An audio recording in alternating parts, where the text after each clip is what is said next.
та угалц ноён гэж алдаршсан нэг төшмөл говь талаар нутгалдаг байжээ. Өвгөн төшмөл мал хөрөнгө ихтэйч өв залгамжлах үр садгүй. Албас зарц олонтой болохоор ажил хөдөлмөрийн амт шинтэйгч мэддэггүй. Айл хисэж, арх дар сууж, авгай хөөхөн эргүүлсэн айш ариншин тогтүүргээ нэгэн байжээ. Залуу зандан насаа завхай зайдан амьдралаар өнгөрөөсөн өвгөн төшмөл нас ахиж цал буурал болсон ч олон жил тоонтой герт толгой холбож тостой тогоонд хушуу холбсон амьдэрсэн аваал гэргийгээ хөгшин гэж голоод нутгийн залуу бүсгүйчүүдэд сэтгнэн улцсан цээлгэр нүдэ ирмэх айдан унжуу улаан хамраа мушийлган байж санаархавч цаадуулан даанч тоодгүй ээжээ.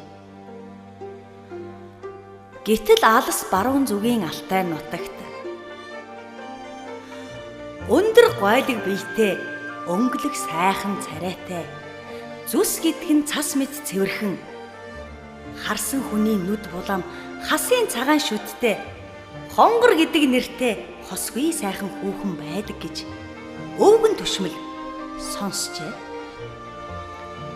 Нутгийн залуу бүсгүйчүүдэд гологдсондоо шарлахсан өвгөн төшмөл холоос нэр цууд гарсан хонгор хүүхнийг авчираад айл хөрш аймаг хушуунда гайхуулах юмсаа гэж өдрийн бодол шөнийн зүуд болж гинэ.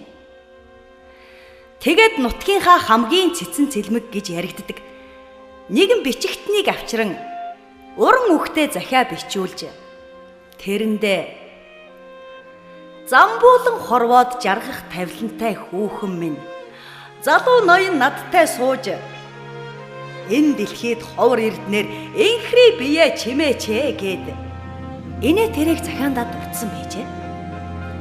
Ингээд тахир хяа нараа дээдсийн гоёлоор гойж хурдан сайн мордосоо унуулад алтан сайхан хүүхнийг аваад ир гээд явуулжээ.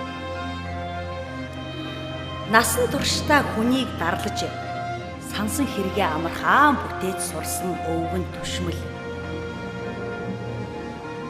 хонгор хүүхэн удахгүй ирнэ хотол олноороо том найр хийн гэж зар таран ууж идэх өмсөх бүхнийг бэлтгэж байтал явсан элч нар нь хонгор хүүхнийг хонууд өнжүүт гуйгаад олигтой хариу авалгүй эргээд ирж гинэ. Угалц ноён учиргүй уурлаж улцсан нүдэ улалцуулан загнаж урагш хүм уу сайн мануу хайнууд уран аргаар авчирсангүй. Одоо буцаад явцгаа. Хүүхнийг авчирч чадахгүй юм бол хөзөө толгой хоёр чинь үүр дуулцахгүй болно шүү гэж сүрдүүлжээ.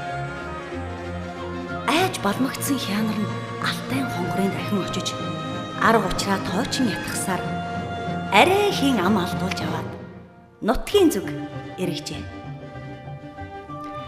Хонгор хүүхэн адуун сүргийнхээс хорн болсон шанхлаж дэлсэн хоёр сайхан хар морио хослуулан өгч холын замыг хонон унжин явсаар угалц баянид дөхөн очоод хурдан морныхоо амьсгааг дарж хувцас гоёлоо засмаар санагдаад нэг гүвэн дээр гараад очтол учран золгох өрөөлтөй угалц баяных уртхаан талд нь харагдаж байдаг шүү. Төшмөл улаан халзан гэрийнхээ үүдэн суугаад аваад хөгшин гэргийгээрээ азай буурал толгойгоо атгуулan амьдын төдий амтан сууж байгааг хонгор хүүхэн харчхад сая учрыг гадарламагц учиргүй гансран хутарч аваад хөгшин гэргийтэй азай буурал хөгшин байж арга зал мэхэр алтай нутгаас минь авчирсны учир энэ үү? Эргээд харъя гэхэд очих нүүр надад алга.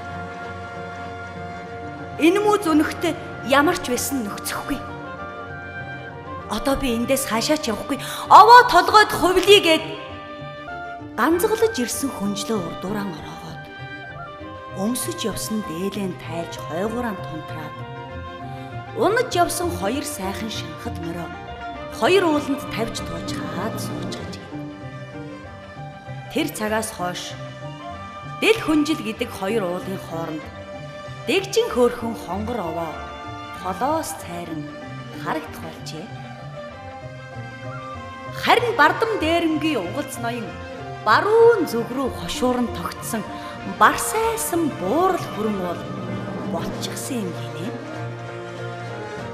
Шанхад хоёр морины дээшсэн хоёр ууланд сайхан адууны удам тархаж Шанхайн хурдан морь бий болсон гэж домогт хүсдэг.